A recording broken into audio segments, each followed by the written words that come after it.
মোবাইলে যতবার ছবি দেখলেন, নাচ দেখলেন, উলঙ্গ দৃশ্য দেখলেন, বা যাই দেখলেন, এই চোখ, এই কান, এই হাত, এই পাও যিনি দিলেন, যিনি শুধু দিছেন না বরং ব্যবহারের উপযোগী করছেন, তাকে একটা সেজদা দিতে মনে হইল না?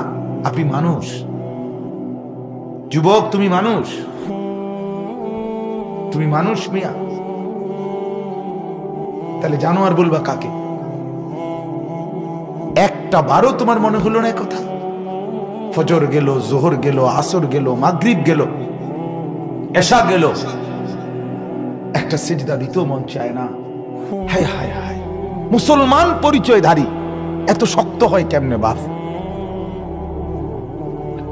আমারে বলেন না, মুসলমান পরিচয়ধারী একটা মানুষ এত শক্ত হয় কেন, এত পাষাণ হয় কেন?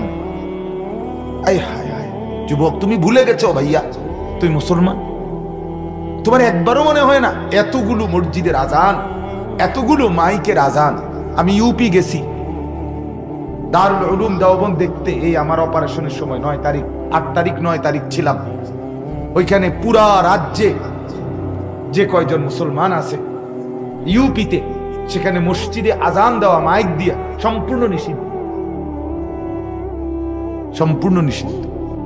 আগরতলা গেছি, সেখানে দিল্লিতে গেছি, কত জায়গায় স্টেট আছে যেখানে গরু জবাই করা নিষিদ্ধ। কিভাবে মানবেতর জিন্দেগি পালন করছে মুসলমান, আশরাফুল মখলুকাত, সেখানে রব্বুল আলামিন আমাদেরকে এখনো তো আজান দেওয়ার সুযোগ দিছে, এখনো তো আমাদেরকে মুসলমানের পরিচয় নিয়ে হাঁটার সুযোগ দিছে বাপ। কিন্তু আমরা কদর করলাম, আমরা কদর করলাম না, কদর করলাম। আমি ডিসেম্বরের সেই 8-9 তারিখ যখন দেখছি, তখনই দেখছি দেওবন্দের ওই এলাকায় ইউপিতে, সেখানে ঠান্ডা, প্রত্যেক রোমে রোমে হিটার, আগুনের গরম হিটার, হিটার জ্বালাইয়া থাকতে হয়, বসতে হয়, রাত্র কাটাইতে হয়। আর প্রচন্ড শীতেও তো আমার বাংলাদেশের আবহাওয়া এতটা শীত না, এতটা বরফ আচ্ছাদিত না। আমেরিকার একটি শহর, পুরা বাফেলো শহর, আজকে 1 সপ্তাহ চাইতে বেশি 15 দিনের মতো সম্পূর্ণ বরফে আচ্ছাদিত হয়ে একটা প্যাকেট হয়ে গেছে, প্যাকেট। আপনি পত্রিকায় দেখেন। রব্বুল আলামিন আমাদেরকে কি পরিমাণ নিয়ামত দান করছেন ভাই, অথচ মালিকের কথা মনে হয় না, আল্লাহর কথা মনে হয় না বাপ। কেমনে বললে বুঝবেন? কেমনে বললে বুঝবেন? কিভাবে বললে বুঝতেন? আমি নিজেও বুঝি না, আমার যে আর গলা চলে না।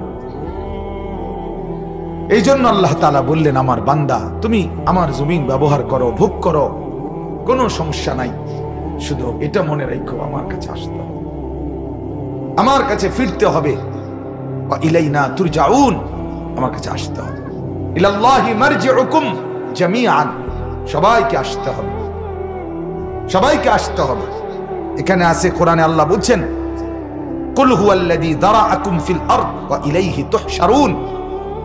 আল্লাহ তাআলা বলে, জমিনে বসবাসের উপযোগী আমি করেছি, আমার কাছেই তোমাদেরকে ফিরে আসতে হবে, জমা হইতে হবে, একত্র হইতে হবে। অতএব এটাই আমার আজকে বক্তব্য আপনাদের কাছে।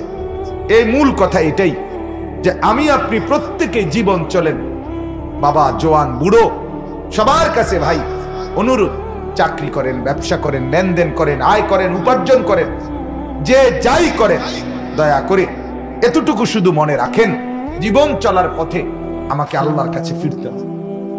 কার কাছে ফিরতে হবে বলেন না? অতএব যদি মনে করেন এটা আল্লাহর কাছে ফিরবেন, তাহলে নামাজ পড়েন, সেজদা করেন, আল্লাহর গোলামি করেন, হারাম ছাড়েন, গুনাহ ছাড়েন, অবৈধ উপার্জন ছেড়ে দেন, মদ জুয়া ছেড়ে দেন, সুদ ঘুষ ছেড়ে দেন, জিনা ব্যভিচার ছেড়ে দেন, অস্থিরতা উলঙ্গপনা ছেড়ে দেন, মার বোনের বেপরদিগি বন্ধ করে দেন। যুবক ভাই আপনারাও, তোমরাও ভাই, কলিজার সবটুকু দরদ নিয়ে বললাম, তোমরাও ভাই গুনাহ ছেড়ে দাও, ভাই গুনাহ ছেড়ে দাও, আল্লাহর কাছে যেতেই হবে। প্রতিদিন তাগরা জওয়ানও কবরে যায় কি না বলেন না? নওজোয়ান তরতাজা মানুষ, আমার এক কাছের আপনজন, খুব মহব্বতের এক হাফেজ সাহেব, আমাদের কংসনগর এলাকার হাফেজ আবু নাইম এই কিছুদিন আগে, এই মাসেই তাগরা সুন্দর জওয়ান ছেলে জানাজা পড়তে যাচ্ছে। ওনারা দুইজন হাফেজ সাহেব আরেকজনের তাদের কোনো আত্মীয়ের মাঝ পথে কুমিল্লা ক্যান্টনমেন্টের আগে একটু মানে আর 1 মিনিট গাড়িটা চললে স্টপেজে যাবে, নাইমে যাবে ওরা। 1 থেকে 2 মিনিট সিএমএইচ এর সামনে থাকতেই বাসের সিএনজিটারে বাড়ি দিছে। তরতাজা জওয়ান হাফেজ সাহেব ওইখানেই মারা গেছে। যে যাচ্ছিল জানাজা পড়তে, লোকেরা পড়ছে তার জানাজা পড়ছে। আমার মাদ্রাসার হাফেজ সাহেব, তার বাবা, তার মা, তার 4 বছরের বোন ঢাকা থেকে কিশোরগঞ্জ যাচ্ছে কিছুদিন আগে, এই কিছুদিন মাসখানিক হবে। 10 মিনিট আগে মা 4 বছরের মেয়েটারে তার বাবার কোলে দিয়া দিছে। নরসিংদী আসছে আর ডিস্ট্রিক্টের মধ্যে বাড়ি খাইছে। বাবা কোলে বাচ্চাটা নিয়েই ওইখানেই মারা গেছে। বাচ্চাটাও মারা গেছে, বাবাও মারা গেছে, মা শুধু বাইচা গেছে। তা আমি বললাম, মা যেন বলছে স্বামীকে, স্বামী কিছুক্ষণ পরে তো আপনি চলেই যাবেন, তো মেয়েটাকেও নিয়ে যান, বাচ্চাটাকেও সাথে নিয়ে যান। আমার ভাই, প্রতিদিন তুমি দেখো খবর নিয়ে কি পরিমাণ মোটরসাইকেল অ্যাক্সিডেন্ট হয়, কি পরিমাণ যুবকের হাত ভাঙ্গে, পাও ভাঙ্গে, কি পরিমাণ প্রতিদিন। কেন বড়াই করছে? কেন আল্লাহকে ভুলে যাচ্ছে? কেন এই জমিনে বসবাস করেও আল্লাহর জমিনে কেন আল্লাহকে নারাজ করছে? আল্লাহ বলছেন, আমিনতুম মান ফিস সামাই আন ইয়াখসিফা বিকুমুল আরদা ফাইদা হিয়া তামুর। আরে বান্দা, তুমি কি মনে করছো নিরাপদ আমার থেকে? আমি আসমানে আছি, আমার থেকে নিরাপদ তুমি? না না, তুমি জানো না, আমি ইচ্ছে করলে ঘুমে রাইখা, হাঁটাত রাইখা, বসাত রাইখা, চলার মধ্যে রাইখা আমি তোমাকে জিন্দা মাটির নিচে ধসায় দিতে পারি। এই আয়াতের অর্থ, আম আমিনতুম মান ফিস সামাই আন ইউরসিলা আলাইকুম হাসিবান, অথবা আমি চাইলে আসমান থেকে পাথরের বৃষ্টি বর্ষণ করে তোমাকে ধ্বংস করে দিতে পারি। তুমি জানো না, ওয়ালাকাদ কাযযাবাল্লাযীনা মিন ক্বাবলিহিম, ইতিপূর্বে যারা নাফরমানি করেছে আমি তাদের এমন বহুকে ধ্বংস করছি। কারুনকে আল্লাহ তাআলা জমিনে ধসায় দিয়েছে। কওমে লূত আলাইহিস সালামের কওমের উপরে পাথরের বৃষ্টি বর্ষণ করে আল্লাহ তাআলা তাদেরকে তছনছ করে দিয়েছে, দুধের বাচ্চা সহ ধ্বংস করে দিয়েছে। এজন্য আমরা প্রত্যেকে ঘুরে ফিরে একই কথা ভাব, গুনাহমুক্ত জিন্দেগি, ইবাদতওয়ালা জিন্দেগি, আল্লাহর কাছে ফিরতে হবে।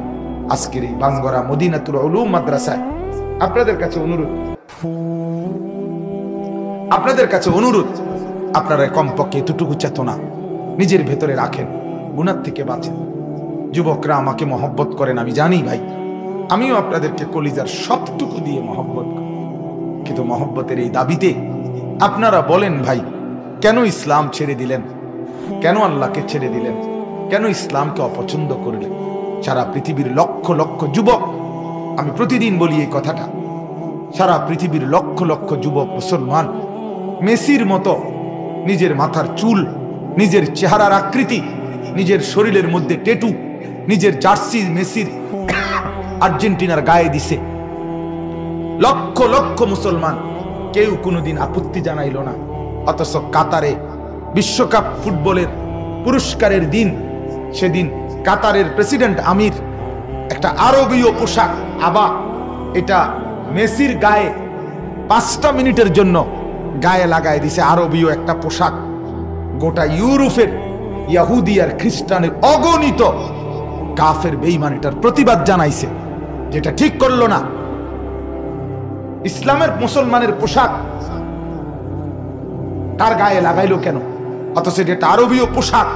তার 1 মিনিটের জন্য তুমি যুবক, তুমি সারা জীবনও যদি মেসির নামে চিল্লাও, দুশ্মনের নামে চিল্লাও, দুশ্মন ফিরতি বলবে আমরা 1 সেকেন্ডও তোমার ধর্মকে পছন্দ করি না।